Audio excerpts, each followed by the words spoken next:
Welcome back to Second Breakfast and our ongoing film discussions, bringing you the best thoughts, theories, and literary analysis at this side of the Continental. Have we ever talked about John Wick on the show? I don't think we have. I don't think so, but we love John Wick. We love all of them. But now I'm having like a moment where I remember we watched all of them at the same time. Maybe that was just in preparation for the fourth. Yes, it was. Okay, we haven't talked about this. And the fourth was so much fun. It was, yeah. So we're talking today about, you ready for this title? I'm ready. From the World of John Wick, colon, not John Wick's colon. But what if it was? From the World of John Wick's colon, Ballerina. Okay, great. Here we go. I didn't know that was the full title. And there's a question here. So I was thinking about this after we saw it. I mean, I guess we can do quick impressions. We both enjoyed it. It was great. I had a fun time. I had a really good time. It was much better than I was expecting it to be. Yeah, same. And I thought the set pieces were fantastic. Mm-hmm. I think the whole flamethrower thing, were spoilers for everything. Yeah, sorry. The big flamethrower sequence I thought was up there with any of the set pieces of the mainline John Wick movies. Definitely. I really appreciated how many grenades we got. I liked how much John Wick was in it. Yeah, me too. It was. Yeah. I think it was just the right amount because it wasn't too much, but it wasn't like, I don't know, the balance was good. It was good. I thought it was a well-crafted spin-off sequel thing, and that kind of, it's tricky to label this film, and that's what we want to talk about. So the day after we saw this, I was thinking, do we want to do an episode on this? I was noodling with some notes, and I had this question pop into my head, and it might be a little too out there, but I want to see what you think of it. And the question was, does a sequel know that it's a sequel? Oh, I think usually, yes. And I mean, I know it's sort of a stupid question because I'm asking, is the inanimate object self-aware? It's what the entity wants. But we'll talk about that soon enough. Yeah. But I was thinking about this, and this is on the infographic of the YouTube version of the episode. Is this film a sequel, a spin-off, a series? Because I kind of felt pulled in different directions. Even though I enjoyed the experience, I felt like the film was trying to be all three of those things at once. Yeah. And I don't know if that's possible. I know that it's put in a difficult situation with a long-running franchise that's kind of tying into things and kind of not, but I really felt pulled in three distinctly different directions. I know what you mean. I think there's kind of an identity crisis at the middle of the film. It's fun. It's enjoyable. It's a great night out. I love that choreographed, over-the-top action. The grenade sequence is incredible, but it's weird. It's weird when you think about it. It's fun to watch. Yeah. Because it kind of feels like a half-hearted sequel to The Last John Wick. It kind of feels like a sheepish spin-off, and it kind of feels like a hopeful new series. So we're going to talk about all of those three things in turn. It seems sort of non-committal, like it's kind of trying to see, well, let's see what happens and which direction we want to go. We'll leave our options open, you know? Plot-wise, it was lacking the confidence of the other John Wick films. Yeah. I think the action mostly had that same panache and confidence, but yeah. So let's start with the sequel thing. Okay. I think this felt like a sequel to John Wick 1 through 4, and particularly 4, since that's the most recent one, because there's a lot of Keanu. I mean, I'm sure that was something that they added in the reshoots, because he sort of has the handoff at the beginning, but the fact that he's there for most of the third act, that feels like something you beef up later in post-production when you're kind of monkeying with the film. But there's also the problem, spoilers for John Wick 4, that he dies at the end. So the franchise needs a living lead character. Right. And as a reminder, this film takes place between John Wick's 3 and 4. Yeah. So it's before he has died. So he's, of course, canonically can be here. But yeah, now what do you do? And I know Keanu Reeves is incredibly involved and passionate in this franchise. He's a producer or executive producer at this point. But he's in his 60s, like Tom Cruise. Is he really? I think so. Wow, good for him. I hope so. In my head, he's like 45. I know that can't possibly be right because he's been 45 for 30 years. But he's been talking about, I've looked into this. Actually, they just released a documentary about the making of some of these films and how it's just shattered his body for the last 10, 15 years. Understandably. His knees, various injuries he's sustained. I believe he was sick through most of the filming of John Wick 4. Aww. Like flu level sick. Ugh, that's terrible. So yeah, that gets harder to do the longer it goes. And these films keep getting bigger. I mean, if you notice from the runtime, they keep getting longer as well. So there is on the horizon the idea that we might need someone else to lead this franchise. Because Lionsgate, who makes these films, they don't let anything die. That's why we've had 10 Saw films. Right. And I'm fine with that. Sure. I love Saw, but, how many Hunger Games movies do we need? And of course, we're getting a John Wick 5. Yes, so exactly. There's also that. So there's this idea on the horizon of maybe we need a new living lead character. And I think you can look at this film as kind of an audition. But also, they want it to feel important. They want it to feel essential and worth your money to go to the movies and check this out. So they're heavily advertising the John Wick of it all. Mm-hmm. The fact that his name comes before her name in the title. Right. It's all right there. But I was interested by the fact that she's a new character and not previously established. Because we've had these big entrance new characters in a lot of entries of this series. I'm thinking of like Halle Berry in the third one. Oh, that's right. I forgot about her. Yeah. And honestly, I kind of think they did a better job introducing a new kind of backdoor audition for a new lead with Halle Berry in that one. If this had been the Halle Berry spinoff, right. do you think you would have liked it more? Maybe. It just would have helped connect everything more. I mean, it's not that they were reaching to connect this story with the rest of it, but it did feel sort of out of left field. It felt like an afterthought, like something they added on compared to something that has made sense all along. I mean, I know that's not how movies work. You don't plan out 7 movies and then put them together. You, of course, do it as you go because that's how movie making works. But there's a way to make it feel intentional and predetermined, and that's not what this was. As a fan, this felt great, but inessential, which is weird Yes. because I feel like all of the marketing, all of the titling, the poster, the trailers, I feel like they were really pushing this idea that this felt essential, that this was the next entry in the World of John Wick franchise. That's interesting. I never felt like that at all. Before and after seeing it, I felt like, this is going to be a non-essential, hopefully fun spinoff. That's how I felt. Yeah, but that's never how a studio is going to look at it. Well, yeah, no, that's true. I mean, maybe that's their fault in the marketing, but I never, especially because I think what made me feel like it was not essential was that it's taking place between 2 movies that have already come out. So I know that the consequences of the end of this entry in the series are not going to matter because the aftermath has already occurred in John Wick 4. Do you know what I mean? So it was going to feel like anything that happens is not going to be essential and is not going to change the course of John Wick's story because I've already seen what happens after. So it feels unimportant to me. I think the arc of the John Wick movies has been to try to expand this world beyond Keanu Reeves, who I think is obviously essential. Yeah. But if you look at the way Ian McShane becomes more and more involved, the way Winston becomes more of a factor, to the point that it looks like he kills John and throws him off the building at the end of the third one. Yeah. I mean, he's involved in more of the action sequences in the second and the third one. If you look at the way the late, great Lance Reddick became more involved in the franchise as it went, the Roscoe Roma, we've gone and visited them a few times. Right. I feel like they have been trying to introduce these characters who they don't matter as much as Keanu Reeves, but we're really wanting to have a supporting cast. Right. Look at the way Donnie Yen in the last movie, the awesome blind assassin. Yeah, he was cool. I mean, he was almost a co-lead. He had his own B plot. Right. Through most of that movie, to the point that he's also getting a spin-off movie. Well, yeah, and that works because he's been introduced in the mainline movies. Ana de Armas's character is introduced only in this side movie, and I think that's what makes it difficult. Apparently that shot of her when she's trying and failing to do the ballerina thing on the stage, apparently we'd seen that in a previous movie, but it was a different actress playing the role. So it's like just kind of an Easter egg. But that's why they played with the timeline and showed her talking to John Wick a little bit on the stairs. Okay. They were trying to weave her in a little bit. Okay. I mean, the fact that I don't remember that and that didn't matter to me is sort of telling, you know? Oh, sure. Yeah, I don't think it was terribly effective. I think it was more interesting when he was there at the end. Because the drama of John Wick's involvement here, yes, you know it happens between 3 and 4, so you know he doesn't die. I don't think the drama for his character arc in the film was ever, is he going to die? I think the only question about his character was, is he going to kill the ballerina? Sure. Because every time he enters the frame, you immediately understand, and so does she, that he's infinitely more dangerous than she is. Right, right. And I liked that reverence. I think that kind of turned the franchise on its head, because the franchise is always about who's going to kill who.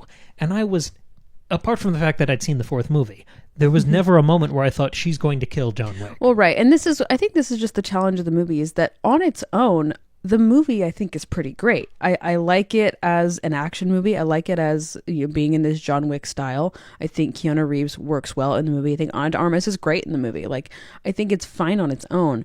But looking at it in the context of the series, it's not quite working. You're right, because it feels sort of retrofitted, or like it's not all that important. Because you're right, like I wasn't at all concerned that she was going to kill John Wick, and I maybe was a little concerned that he was going to kill her, but I don't know, those concerns are sort of squashed immediately, because you get the sense that he has a soft spot for her situation, and why would he kill her? He has no reason to. And I kind of stopped worrying about that pretty early on. I think the main thing that made me, and maybe I went into it with the wrong expectations, but even after seeing the film and chewing on it for a week or two, between us seeing it and us recording this, I think I look at this as an attempt at a sequel because of the scale of the thing. Mm-hmm, yeah. It's very long. The first John Wick was not long. I believe this one cracked 2 hours. Yeah, it's not like, it's a cute little entry, cute little side quest. Like, it's a whole thing. It's a lot of lore. The runtime is long, but also the scale of it is huge. Mm-hmm. I did some research just to look into the budgets a bit. And yes, there were some reshoots, which kind of muddies the waters. Maybe that wasn't what they initially envisioned for this. But this film had a $90 million budget, Yikes. which is about the same as John Wick 4.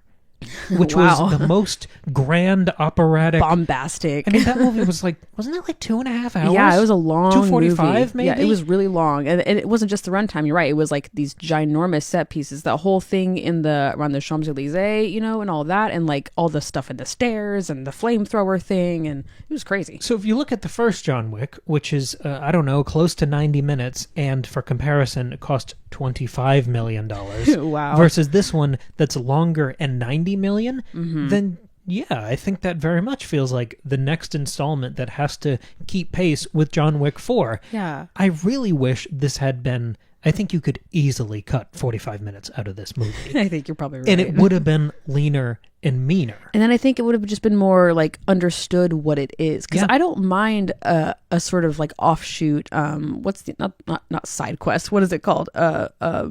Where I don't know. The three things you're talking about: sequel, series, spinoff. My gosh, Watching the light leave your eyes. Oh, what is that? I don't mind the idea of a spinoff, but you need to be committed to that idea, because you're right. When it's treating the movie like a sequel, giving it that much budget and time and energy and like integration into the lore, but it still just is like, unfortunately, and like with like uncontrollably not essential, then it feels like a bad sequel. Versus if you're intentional about it and it is a spin-off and it is non-essential, but it's still fun and it works within everything, then I think that's great. So you're right, it's non-committal, so you're not really working in either direction. If you'd mostly cut down this film to just be the action, Mm-hmm. and the relationship with the sister and the revelation about the dad and the snowy town, if it was mostly just that and her big stupid snow globe ballerina thing, if that had been the movie and it was 90 minutes and it felt like more of an introduction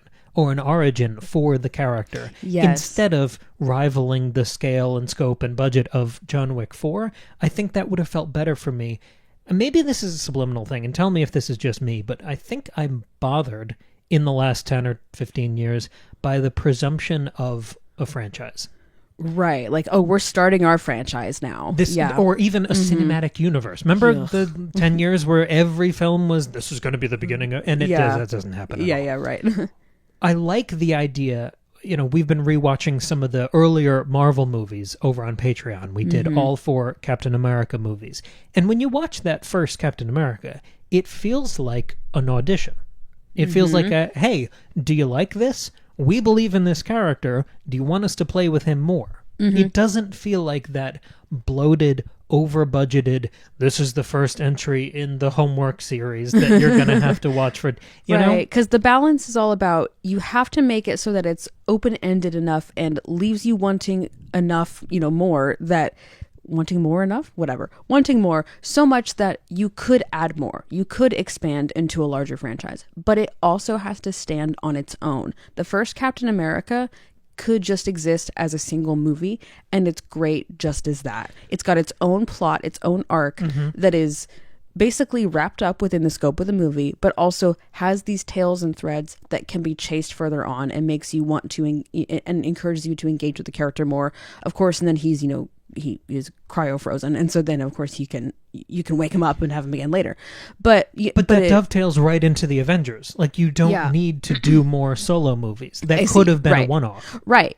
And so it's like that, it strikes that balance really well. The first Captain America is a really good version of that, versus a movie that it's like, this only works if we have 5 more entries. I think a better comparison between Ballerina and a Captain America movie is probably Brave New World.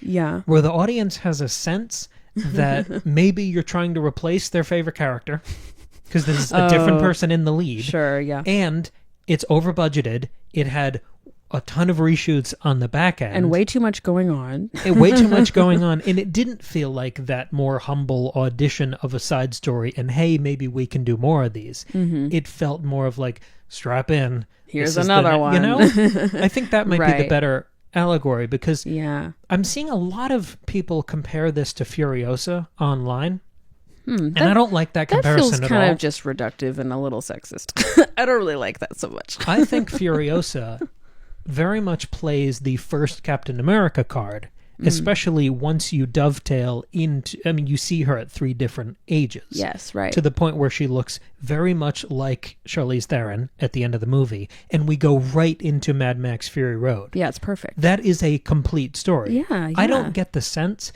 that Furiosa was at all an audition of, hey, we're going to do more of these. No, they completed that origin story for her, and her story continues in Fury Road, so that's it. I think that was a complete story. Mm-hmm. I don't think anyone was trying to be replaced. I think it was just, we need this character to be younger. Right. So right. I don't like that comparison at all, and I agree. There's an undertone there that is that's like the girl movie. I don't like that at all. That's gross. And honestly, I think this film was unfairly painted with the girl boss brush. In the same way, back in January, we did an episode about Lord of the Rings: War of the Rohirrim. That's right. Yeah. I think that one, people, projected all of their stuff onto that movie. Which is such a shame, because I think both of these movies, War of the Rohirrim and Ballerina, handle that really, really well. Like, they're both good films. They're both really great, and there's not a girl boss to be found. And also, like, I think Ballerina even plays with it. There's the whole line of fight like a girl, which I really liked. But instead of, what if my female character was just a man, but she looked hot? And especially if you want to pull Furiosa into the conversation, all of those films, the lead gets the shit beaten out of them frequently. Yes, Furiosa gets her hand chopped off, like her arm. Yeah, it's a. I think all of these films make a point of not being that. Yes. So I find it annoying, reductive, and lazy seeing that analysis online. And I do think it's just, there's a woman in the lead. Yeah, right. I don't like that it's girl at all. John Wick, and that's not, and like, to the movie's credit, that's not what this movie was. No, I think it's feeble criticism. It's unfair of us to look at it that way. So that's the sequel analysis. I want to look at it as a spin-off. Okay. Because, like we said a few times now, this film happens between John Wick 3 and John Wick 4. And it doesn't advance the main story of the franchise. No, not at all. In the plot respect, I think this is totally inessential. Yeah. And even the sequel setup at the end, it doesn't really require a sequel. Like the idea at the end that, there's a contract taken out on her and she has to flee. Like, we've seen that, I think, multiple times before with John Wick, and it never matters. It's fine. I mean, everyone's going to be hunting him for the first 20 minutes of the movie, but he's going to survive. Yeah, right. Like, that's not going to be an issue. Yeah. Were you expecting the end of this film to dovetail into the John Wick story more? I really couldn't tell. I mean, I think going into the movie, I did not expect that. But after, I think as the movie went on, as like with as much John Wick, the character, as we got in the movie, I think I maybe did kind of expect it to blend into it a bit more, because he kind of just because otherwise it's, like I said earlier, there's a good balance of him in there. I like him in there, but he doesn't really do much. He's just kind of there to be there. And so him then just calmly exiting the movie was like, yep, okay, now that part of his story is over. He can go back to his real story. And so by the time you get to John Wick 4, this spin-off part of his life does not matter at all. I feel like I'm going to contradict myself here, but that is the task of the film. I think it's put in a really difficult spot where it has to satisfy a bunch of kind of overlapping objectives. I just said I wanted it to be more of a standalone film. But I kind of wish it had been more tied in to John Wick, because if you zoom out and look at the franchise as a whole, eventually we're going to need a new lead. And the current problem is that John Wick is dead. Right. So this is taking place right before the movie where he dies. I feel like you could have had a little bit of a hook or a twist at the end where some sort of smoking gun connection to him, where she could have been involved in resurrecting him. Or I know the franchise is very much supernatural at this point. Nothing can kill him. He's predestined. Yes, exactly. But again, to pull it back to the Halle Berry comparison, that character felt infinitely more involved in John Wick's storyline.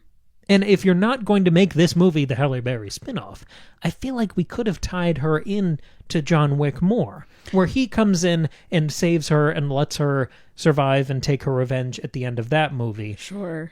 But going into John Wick 5, do you think this character is going to be in there? Well, that's what I was going to say. Like, I feel like it could have been interesting for her to be in John Wick 5, but it seems like she's not going to be, because it seems like she's off doing her own thing. But this is what I think you're getting to. What I've kind of said earlier is that it's just not committing.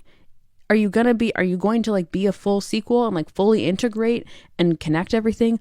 Or is this a spinoff? Because if this was, I think, a true spinoff, you're right. I think his involvement should have been a little less, and I think that the like you said earlier, like the budget and the plot should have been a little more scaled down, a bit more simplified. And so that's the issue, is that you can't tell what you want because the movie can't either. I saw an interview saying that the original plan was not to have him in the film at all. Wow, okay. Which I think speaks to a certain confidence that I'm sure they had initially when they were making this movie. We don't want to lean... The fact that you saw the first trailer for this movie and it was just John Wick getting off the train, I think the signal that sent to me as an audience member who follows this stuff really closely is, I don't know, it's kind of cheating. It's like, we know we might not get you without this, so we're going to spoil the cameo and make it half of the marketing. Right. So it feels...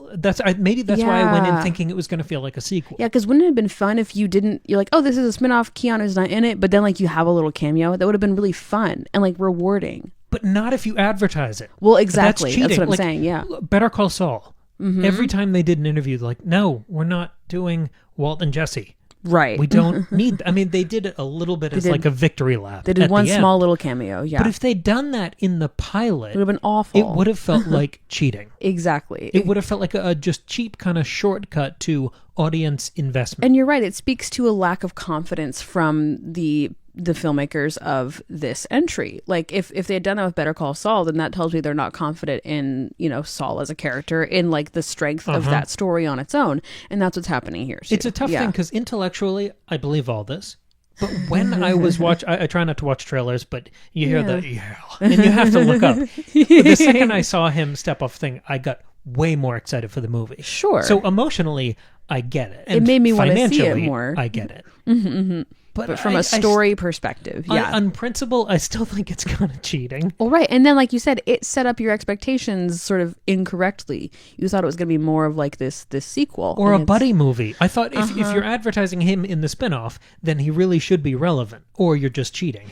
And they aren't tied in much. I don't know if I expect her to be in John Wick 5. I kind of don't think she's going to. I would be kind of surprised if she was. Again, especially because her story, like what happens in this movie, does not seem to at all matter for John Wick's mainline story. Like it's just like a fun little, like I keep saying, it's a fun little side quest he went on, but it's not mattering at all. But he was too involved for it to have been a side quest, so it's just confusing. I know. And again, despite all of these things, I really liked the movie. That's what I'm saying. It's good on its own. You just don't think about it in the larger context of John Wick, I think. When the credits started to roll in the theater, the only thing I could think of is, they want this to be a new series, to transition to kind of the third interpretation of this film. Because I try not to watch the trailers, but just watching the movie, I was very thrown by the usage of Norman Reedus. Yeah. Because that plot line, I mean, the thing with the kid is fine. That's just a MacGuffin. We did that in the Sicario sequel, too. That's right. fine. That's fine. But Norman Reedus is his own big deal. And the fact that he was introduced way more than he was used. Yeah. I would say, weirdly, He's in the movie less than Keanu Reeves? He is, yes. But you think he's going to be like this main character. So that leaves me thinking, is he going to be big in a different entry into this franchise? Is he going to come back, you know? Because he himself... Because he doesn't die, right? No. I mean, he's in the hospital at the end. That's right. Okay. He's shot, but he's fine. I couldn't remember. Okay. Thanks. He's a more than capable action star who brings his own action fan base. Instead of... I mean, Ana de Armas was great in that one scene of the last James Bond movie. Right. But Norman Reedus has been in 38 seasons of the Walking Dead movies. Yeah. Walking Dead, different multiple series that he's been on. Now he's in France, I think. It's the Daryl Dixon spinoff. That's right. Good for him. But he's been doing that for like 15 years. Yeah. He's no stranger to intricate action. I mean, he's had a crossbow in his hands since 2010. Right. Remember his haircut in the first season? Oh, I sure do. So you'd think, we're bringing this action guy that everyone loves into John Wick. I was expecting him to be a co-lead. Yeah, he was barely in it. It was strange. And honestly, just as a sidebar, the weird way that he talks, I love him as a performer. I think he's so much fun. He's got the goofy hair. He always talks the same way, and he doesn't talk like normal people do. I could have totally seen a world where he becomes the next John Wick. I see. But the way they introduced his story and the kid, it felt like if they do another Ballerina movie, it would be about him. It would be about her relationship with the kid and their dynamic. Yeah, I know what you mean. And that made me feel like we were dropping some breadcrumbs for a Ballerina series playing with Norman Reedus. I wonder if before all the reshoots, I wonder if he was in the movie more, and maybe them doing a lot of these reshoots was trying to like get John Wick to sort of take over some of that screen time. Because he wasn't even the mentor figure that they kill off. I was kind of expecting him to be that, and honestly, this being between 3 and 4, I didn't know if they were going to develop John Wick as her mentor and then show her reaction to him dying at the end of 4. And they didn't do that with either of these characters. True. Yep, they're just kind of floating around, don't know what to do. I don't know what to make of it. Yeah. I like the experience of watching it, but all the thoughts I've had since I left the theater have been muddled. I can argue for it as a sequel. I can argue for it as a spinoff or a series. And it hasn't done well. Yeah. Which probably means it's not going to be a series.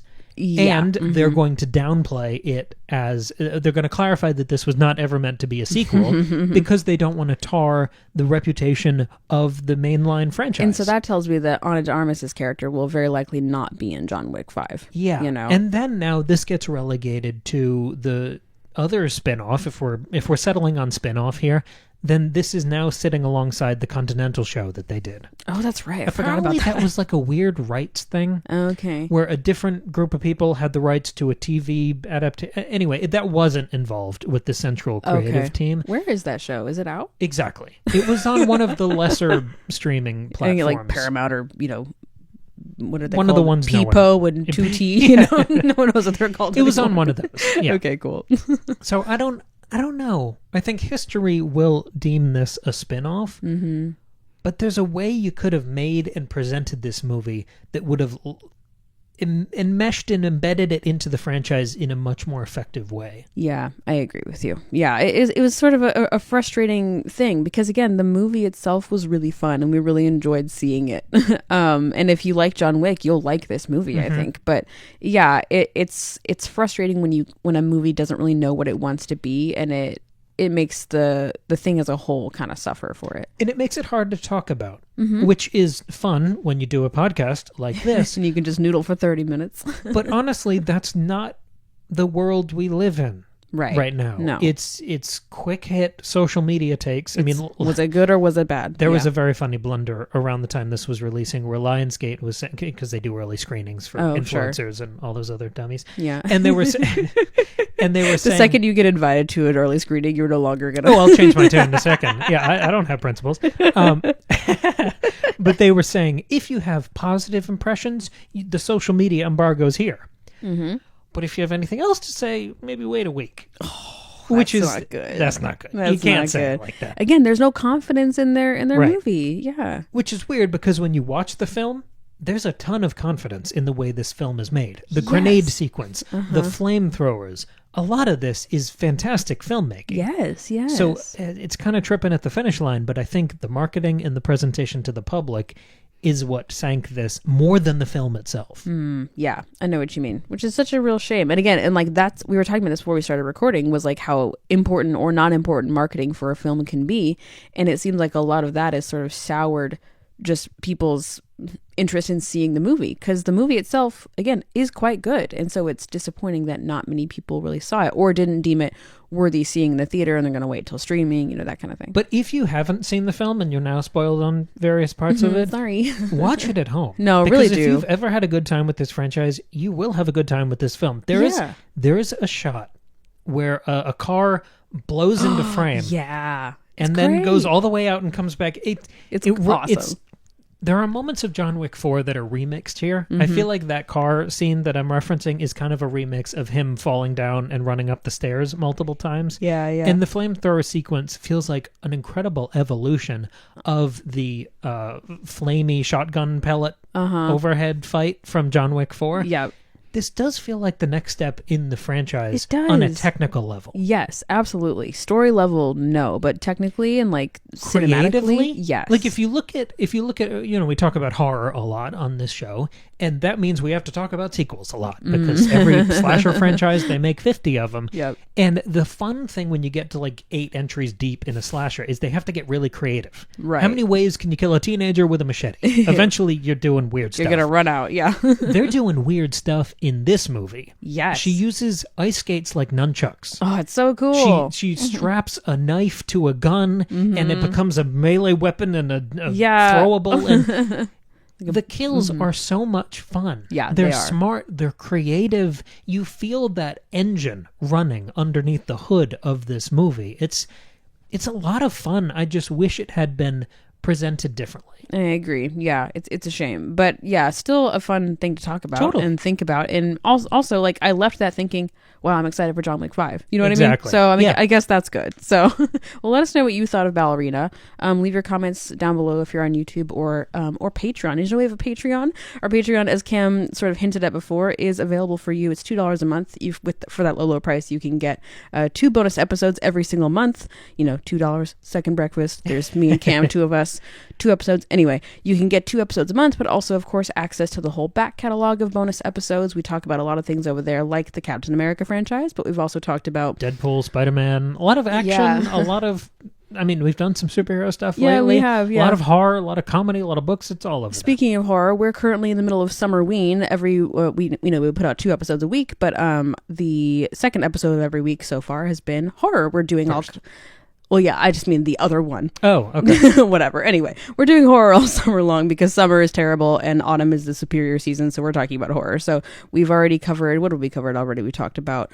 what did we talk Dangerous about? Animals. Dangerous Animals. We've talked about... It's confusing because we recorded a bunch already, but I don't know what's out yet. I can't remember.